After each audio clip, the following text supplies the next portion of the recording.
Hello everyone and welcome to another episode of Skogul the Looter's adventures, my secondary challenge playthrough, in which I can only use items that respawn daily on the world map. Join me today as I plunder a corpse cursed to restock its items every day, get cornered by orc berserkers on multiple occasions, and risk my life in exchange for a worthless trinket. Picking up where we last left off, I have just left the island of Rookgard.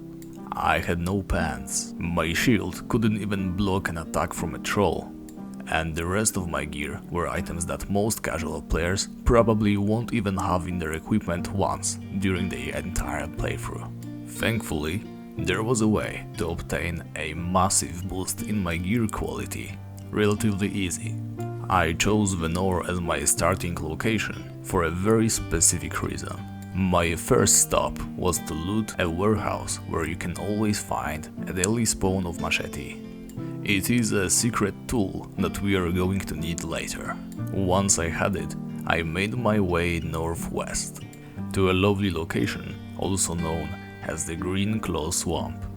I did not yet know the optimal route to my destination, which is why I had to go through a scorpion, 2 poison spiders, as well as a beholder. Almost dying on multiple occasions, I eventually made my way to a certain hill filled with slimes. Hidden under a pile of trash is the body of a certain explorer. Unlike most people, his body still serves a purpose after his death. The man acts as a daily respawning container filled with pretty good starter loot. I left the place, almost dying yet again, now equipped with studded legs, a chain armor, a steel shield, and a soldier helmet. Equipped with those items, I was ready to tackle some more challenging enemies. I walked my way over to Ties and quickly realized that there was one problem with this particular challenge. After I sold my old leather armor and realized there are 2 warhammers tauntingly laying there on the floor in Ties depot, it finally dawned on me. Food was going to be a major problem. Of course, there is no shortage of daily spawns of food items. However, with my limited capacity, I often couldn't collect as much as I would want. And not to mention, the moment you picked that food, it would not be back for the entire day. I needed a place where I could get massive amounts of food that I could also store in my depot chest for later. Of course, my best choice would be to make some bread. After I improved my skills fighting rotworms in ancient temple, I set out on another expedition to the Green Claw Swamp.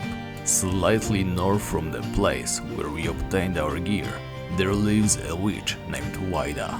In her hut you can find certain useful items, a lamp with some oil, some food items, and also a scythe. Equipped with that fabled tool, I was finally ready to make some dough. I won't bore you with the details, but I will mention that a certain high-level player stole much of my wheat, and I am very angry with them. With a respectable amount of baking goods in my equipment, I was ready to hunt some rotworms. I once again headed to the ancient temple. There were 2 particular points of interest that I had to hit. The first, of course, was a corpse in the kingdom of Cormorak. Most likely an homage to how the old quest used to work. The only reward for completing that one is access to this certain body. Inside the body, 1 item of particular value, the mighty brass armor. Sadly, my first attempt at obtaining this item was a major fiasco. I was able to reach the corpse, however the amount of ghouls surprised me. I wasn't ready to face that many. Soon they were able to surround me and of course overwhelm me. I respawned in Venor, ready to take revenge. I made unholy amounts of bread. As I worked on it, a stranger decided to bestow kindness upon me. Little did he know I could not accept his dragon ham. In order to handle the ghouls, I first needed to improve my defenses. Even though 1 point of armor doesn't do much of a difference, I had no other choice. I headed to the desert dungeon and search that one body that always contains a scarf. Sadly, in the desert dungeon, you are not able to go back the way you came. You have to go through the entire area, reach the final point, and then teleport yourself out if you are unable to enter through the gate experience. On my way there, I made a fatal mistake. I went down a hole too early. I landed right in front of a very angry orc berserker. I was able to escape. However, there weren't many places where I could go. To the north there were fire devils. To the west, another orc berserker. It chased me all the way back to the place where I ran away from the first orc. Thankfully, that first orc decided to go on a stroll further south, but the second one, he would not stop camping for me at the ladder. My only choice was to log out and wait for a server save. Once it was reset, I was free to go. The orcs weren't so close and I could move freely. First, I tried going south.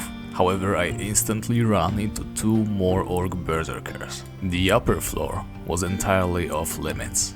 I wandered around the dungeon a little bit longer and finally found myself in a familiar place. All I had to do now was follow the correct path, and I was once again free, breathing fresh air.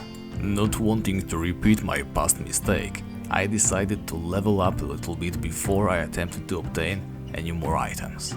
On level 13, I made another attempt to enter the Kingdom of Cormorak. This time, I was able to make the whole victory lap and run away with my life. However, I wasn't able to grab the items. Low on health, I decided to heal myself by leveling up. I almost died again fighting a Minotaur archer, and chose to go AFK to regen my life instead. Once on full health, I decided I was brave enough to try the Kingdom of Cormorak again. This time, I was really close to death, but I realized something very important. This entire time, I was taking the wrong path.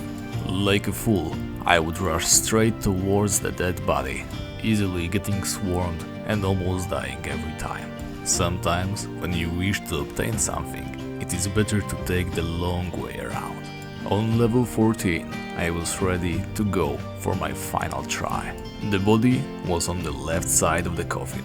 I went to the right. The ghouls, being simple creatures, decided to follow me straight up and got stuck on the coffin. With that, I had plenty of room to start dragging the body along, and so, quickly enough, I was done. Standing there at the bottom of the stairs, low on health but high on happiness, I looted the body and equipped the brass armor. Now, rocking an impressive amount of defense, I had to focus on my offense. The mace that I had been using is quite a weak weapon compared to anything else you can obtain relatively easy on mainland. Getting an upgrade wasn't going to be an easy feat.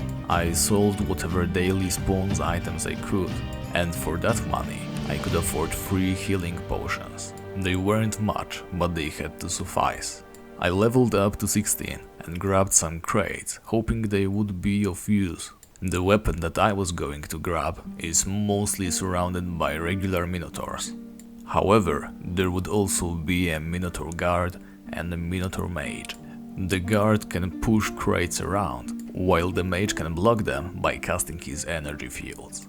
Just like before, I was able to get in and out, but I couldn't grab the item. I didn't leave myself enough carry weight to grab it.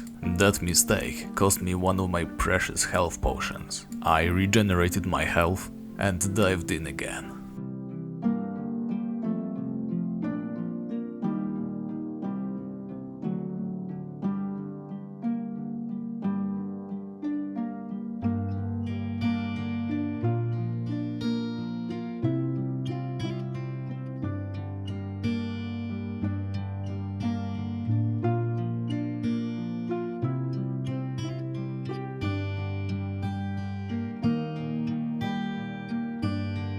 And so I finally had it. The Morning Star, one of the coolest weapons in my opinion.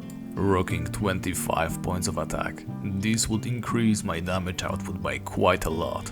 My final stop was in the upper levels of the Maze of Lost Souls. I went there to grab some food as well as a club that would allow me to train on rotworms more efficiently. For now, there isn't that much Looter can do.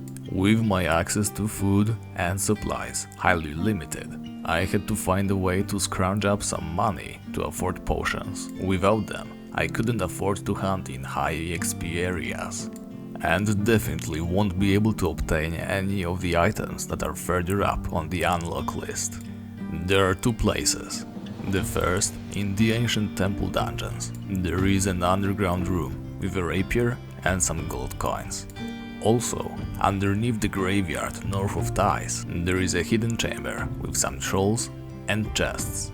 Two of those chests contain money. It may not be much, but it is a steady source of income. This is where I am at now. I have to improve my level, improve my skills, and earn enough cash in preparation for another expedition.